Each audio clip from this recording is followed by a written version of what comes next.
Hello, আসসালামু আলাইকুম everyone. কী অবস্থা সবার? আশা করি সবাই অনেক অনেক ভালো আছেন। থাইল্যান্ড সরকার তাদের ভিসা নীতিতে বিভিন্ন পরিবর্তন এনেছে। বাংলাদেশ থেকে প্রতি বছরই লাখ লাখ বাংলাদেশি থাইল্যান্ডে ঘুরতে যায়। তবে আগে যে নিয়মটা ছিল সেই সকল নিয়মে অনেক পরিবর্তন আনা হয়েছে। আগে বাংলাদেশ থেকে যারা থাইল্যান্ডে ঘুরতে যেত তাদের ভিসার সাথে বিমা অ্যাডজাস্ট করা ছিল, তবে এখন সেই বিমা কিন্তু আর নেই। যার কারণে মেডিকেল যে অ্যাডজাস্ট খরচটা সেটা কিন্তু নিজেকেই বহন করতে হচ্ছে, যেটা বাংলাদেশিদেরকে আরও অতিরিক্ত খরচ বাড়িয়ে দিচ্ছে।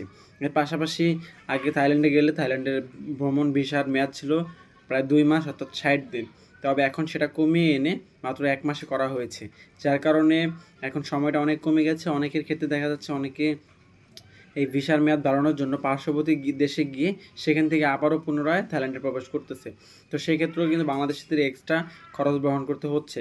এর পাশাপাশি আরও অনেক সমস্যার মধ্যে দিয়ে আমরা বর্তমানে যাচ্ছি, বা থাইল্যান্ড সরকার অনেক সমস্যা বাড়িয়ে দিয়েছে। যেমন হচ্ছে আগে বাংলাদেশ থেকে যারা থাইল্যান্ডে যেত তাদের কিন্তু এক্সট্রা কোনো খরচ বহন করতে হতো না ভিসা খরচ ব্যতীত। তবে বর্তমানে কিন্তু ভিসা খরচ ব্যতীত প্রায় হচ্ছে এক্সট্রা একটা ট্যুরিজম ফি থাইল্যান্ড সরকার নিচ্ছে, যেটা হচ্ছে তাদের মুদ্রায় 300 বার, যা বাংলাদেশি মুদ্রায় বর্তমানে প্রায় 1150 টাকার মতো বা 1150 টাকার মতো। তো এই এক্সট্রা 1150 টাকা কিন্তু বাংলাদেশিদেরকে বহন করতে হচ্ছে থাইল্যান্ড ভিসার ক্ষেত্রে। তো এই যে বিভিন্ন পরিবর্তন থাইল্যান্ড সরকার এনেছে, এতে অনেকেই ভাবতেছে যে তাদের ট্যুরিজম সেক্টরে ভ্রমণ পিপাসু মানুষের সংখ্যা কমে যাবে। আবার অনেক বিশেষজ্ঞই বলতেছে যে এটা এই ক্ষেত্রে তাদের ট্যুরিজম ক্ষেত্রে কোনো মানে হচ্ছে কমতি আসবে না। যেমন আগের তুলনায় কিন্তু বর্তমানে ট্যুরিজম আরও অনেকটাই উন্নত হয়েছে। থাইল্যান্ড সরকার মূলত এই পরিবর্তনগুলো এনেছে তাদের দেশে। বর্তমানে যারা বিদেশি রয়েছে সে সকল বিদেশিরা বিভিন্ন অপচক্র বা হচ্ছে বিভিন্ন দুর্নীতির মধ্যে জড়িয়ে পড়তেছে, যার কারণে এই ভিসার পরিবর্তনটা কমিয়ে আনা হয়েছে। এবং এই যে ভিসা দেওয়ার ক্ষেত্রে যে বিষয়গুলো সেগুলোকে আরও কঠোরভাবে হস্তান্তর করা হচ্ছে বা পদক্ষেপ করা হচ্ছে।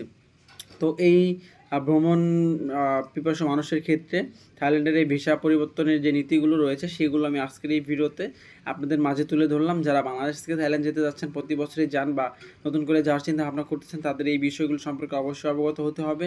কারণ আগের ভিডিওগুলোতে অনেকেই বলে 60 দিনের ভিসার মেয়াদ বা বিভিন্ন ইনফরমেশন তুলে ধরতেছে।